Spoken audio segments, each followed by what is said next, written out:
from the police and engineering department. From your estimation and where the car is located, is there plenty of room for vehicular and pedestrian and vehicular traffic, or have any impact on that where the car is to be located? Absolutely no impact. Previous, we had fountains, cinder block fountains that came out to the property line that were 3 feet high with bushes on top of that.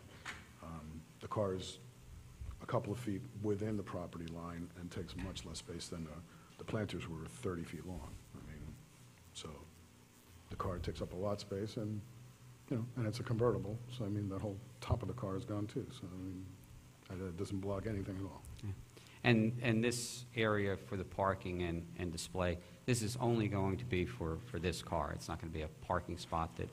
Absolutely, nobody else. And that spot that is in really, when it was there, lends the guests. Everybody really wants to take a picture in the car or on the car or in front of the car. So, it's not only that, people get to take home momentum of the Cadillac. And, in this day and age where you take a picture and then 2 minutes later it's on the internet and it's advertising, it goes a long way. I've noticed, less people coming in and dropping my sales for whatever reason, but since the car hasn't been there, and everybody, I mean, every single person that walks into the red Cadillac that's been there before wants to know, like, where's the car? And the kids want to know where the car is, and they miss it. Now, being in the restaurant business, and I've known you for many years, and the Primos, explain how something like a car and your experience with other businesses and restaurants in particular, this type of display and parking is important. Well, it's it really comes down to being all part of marketing, I guess. But you can't really taste the food of a restaurant when you drive by. You can really judge it by the way that it looks, how it looks. You can't taste the food from outside. You could look at their logo is probably attractive, or something caught your attention, whether it's the cuisine or the graphics or something. For me, it happens to be a live 1968 red Cadillac that I drive that people relate to, because I've had people tell me that it's a piece of art, and that in certain states you're allowed to have a piece of art in front of your property because it is, that old and a classic. And this is going to be the only item at this time that will be displayed in front of the restaurant? That's it. And it's unique to your establishment, I assume? It's Yes, I don't think, the restaurant is called the Red Cadillac. Yeah. All right. Now, moving on to the second area that's before the board, that being the signage. Can you first give a little bit of the history of the sign? You heard my opening statement and council's comments, and I want to first talk about the history of the sign, and then we'll move on to questions with respect to the importance of the sign. And I know you had discussions with the representatives of the Civic Association here. But first, a little bit of the history of the sign from the point that you remember it, I think, when you bought it from George's. Well, George's had the 2 signs out front and the one in the back. When we bought it in 1987, we had the faces replaced on the sign. I don't know if you remember, the Primos was a yellow corrugated, because at that time they didn't make a 12-piece fetal Lexan, but it was a yellow corrugated sign with raised red letters that read Primo's Restaurant and Spanish Restaurant. It had our phone number on it. And that sign was maintained there, it was there prior, and it was maintained through the occupancy of Primo's? Correct. Okay. And I believe you obtained a copy of the invoice and... From the sign company. Yeah. Yes. Did I...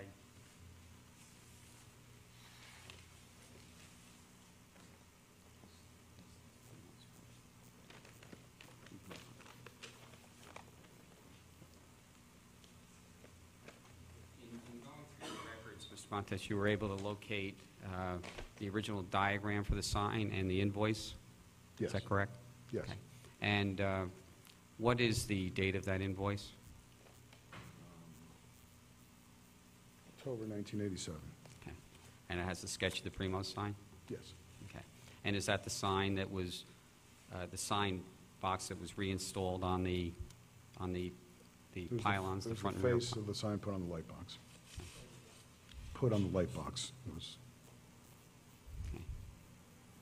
Council, if we could have that marked. Okay.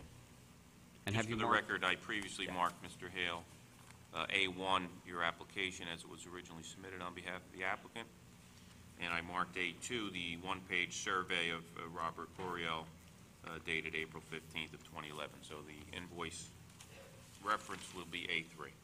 I assume that could be the invoice and the sign diagram. It's in one document?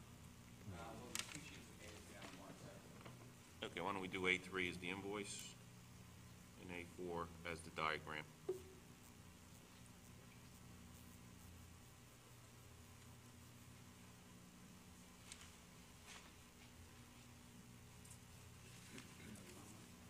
I can mark it.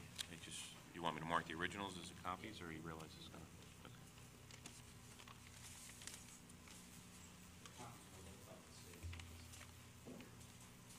Give me 1 sec.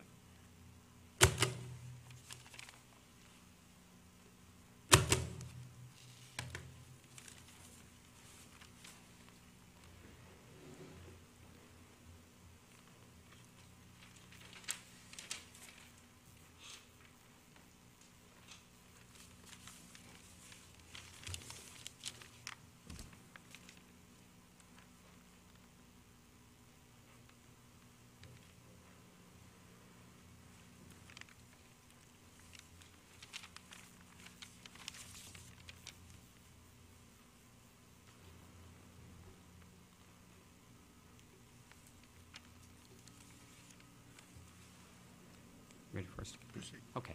Now, you indicated, or approximately what year did Primo's close? Primo's closed in 2003. And then you indicated the last restaurant tenant to occupy the premises occupied in approximately, was that where it was in 2005? 2005 through 2006, yes. And what was the name of that restaurant? It's called a Perla Restaurant. Okay. And Perla, P-E-R-O-L-A, Perla. and when that restaurant took over, did they also then replace the faces of the two signs? Yes, the actual sign company showed me their, the faces that they put on the signs. And is that the same sign company that did the Primo's signs? It is. Okay.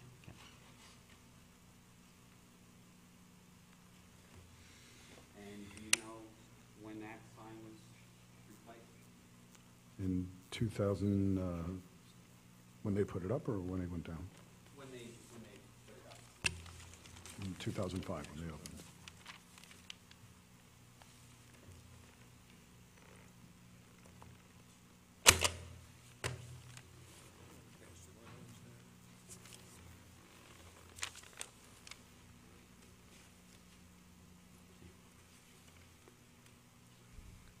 And how long did that restaurant remain active?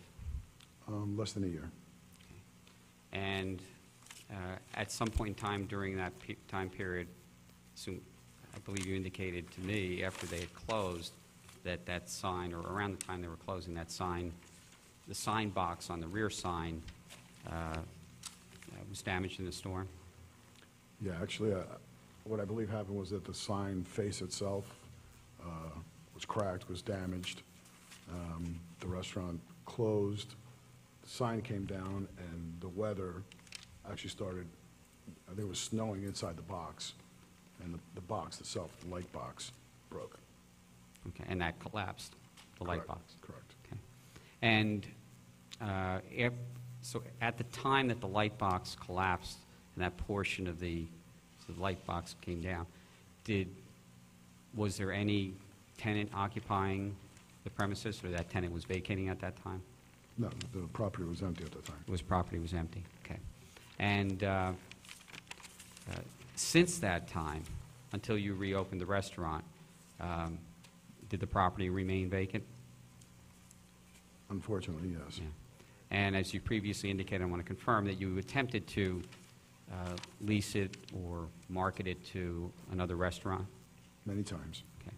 And Did you ever take any steps to remove the poles for the sign, the electric, or the brackets for the sign? No, not at all. What I did was, for safety reasons, the bulbs were exposed in the back. I took the bulbs out. There was pieces of the sign, the bottom aluminum of the sign was hanging. So I took the sign off, took the pieces off, and left the electric, the brackets, and the poles as they were. And as they remain today? Yes. Okay. And so, in your estimation, there was certainly no attempt to not use those poles and the electric in the future. Is that correct? Yeah, that sign is an intricate part of that property as a restaurant. I would see that sign as a major when I was selling it or looking to lease it. That sign in the back was definitely a big part, an attraction to the property. So, I mean, it's a restaurant. People are looking for you. There's high visibility, there's high traffic. So, I mean, that sign was definitely a big piece of that property, and being able to move it or lease it to somebody else. Okay. Now, when the light box portion of the structure fell down, why at that time didn't you replace it? Replace the light box? Yeah. Well, I didn't replace it because, well, honestly, I didn't have $10,000 extra dollars to put a new box up without a sign. I mean, there was no restaurant. I would have had to put a blank box out there with nothing on it, and I needed the money to pay the taxes, which was what was happening. I was paying the taxes and insurance on a property that I was getting no income on, and I definitely could not afford to put a box sign with nothing on it. But it was always your intention, as soon as you either found a tenant or have other occupancy of the property, to replace that box and reutilize the poles and the structure. Definitely. Like I said, an intricate part of that business is that sign. And in fact, that's what you're attempting to do now, is that correct? That is. To utilize the structure. And I know that Mr. Cordell is here, but could you describe what exists on that portion of the sign at this time? What's there right now? Yes. The sign poles are there. The electric is still run and still connected inside the restaurant. And 4 brackets to where the light box fits in are still there. And in your opinion, as the owner of the property and now the operator of the business, but the owner at that time, to put a empty light box up there just didn't make sense, correct? I couldn't do it. Monetarily, I could not do it. I guess if I had known that this was going to happen, I would have gone to a bank and got a loan to put something there, but that didn't actually, I was just trying to maintain the property, not have to lose it. Okay. Now, the sign that you're proposing, or the sign box that you're looking to replace there, is that the exact same size as what was there previously from when it was George's, Primo's, and the most recent restaurant? Yes, it's the exact same sign. Okay. And again, you're intending to use the exact same, or the poles that exist, and you might need possibly new brackets, but the bracket size and space? I'm looking to replace the box that fell apart. That's it, with a new box. Now, focusing on the sign itself, from your standpoint, having previously operated the restaurant there, your knowledge of restaurants, why is that signage, recognizing you already have a sign on Morris Avenue, but why is the sign on Elmwood so important? Well, the exposure on Elmwood now, and now even more so that the train bridge that was right before the lumberyard is gone. So I'm assuming the exposure on Elmwood and that side of Morris Avenue is a lot larger. And the sign that I do have in the front now has been dwarfed by the new 7-Eleven that they put there. There are actually signages all over it. Their building comes right up to our sign, so it's not something that stands out. So really, that would be my main sign. The front sign is really not that visible anymore. And the angle and the location where the sign is, in relation to and Mr. Coriel will expand on this, but in relation to the adjacent structure.